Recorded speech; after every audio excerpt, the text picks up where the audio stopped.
The voting for the Karnataka Assembly elections have begun in the state.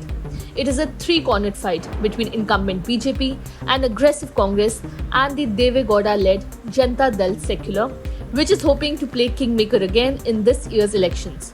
Hours ahead of voting in Karnataka, the Congress has stirred yet another controversy.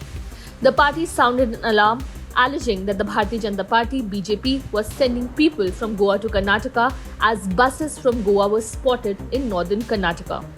Sharing a video of the bus, the Congress asked whether illicit money is being transported or whether the objective is bogus voting in the state.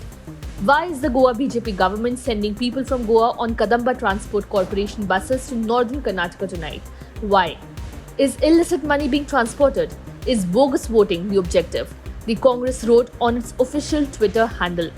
Meanwhile, Congress's Randeep Singh Surjewala suspected a resort link even before the voting began and asked whether Goa Minister Vishwajit Rane booked 6 rooms at Whistling Woods Jungle Resort at Dandeli. Surjewala tagged the Karnataka DGP and wrote, "What is happening at Whistling Woods Jungle Resort at Dandeli, Uttar Kannada District, Dandeli, Karnataka? Has Vishwajit Rane booked 6 rooms here? What is the purpose?"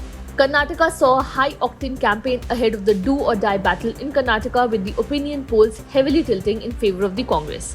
BJP and Congress leaders engaged in a bitter war of words with the Election Commission, issuing a notice to the offenders, which include Congress's Sonia Gandhi for her sovereignty comment. Congress's manifesto promising a ban on the Bajrang Dal if voted to power was another flashpoint as PM Modi urged Karnataka voters to invoke Bajrang Bali while voting.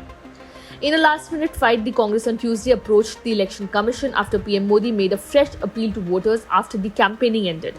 In a memorandum to the poll watchdog, Congress General Secretary Randeep Singh Surjewala termed the speech brazen, deliberate and calculated violation of the Model Code of Conduct as well as the provisions of the Representation of the People Act by Modi and other leaders of the BJP.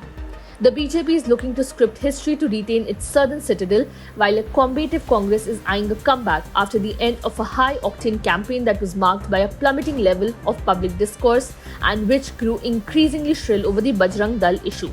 The voting for 224 assembly constituencies in Karnataka started at 7 am and will continue till 6 pm. A total of 5,31,33,054 electors are eligible to cast their votes in 58,545 polling stations across the state. The major political parties in contention are the BJP, Congress and the JDS. The majority mark to form the government is 113 seats. The counting of votes will take place on May 13. Subscribe to One India channel and never miss an update.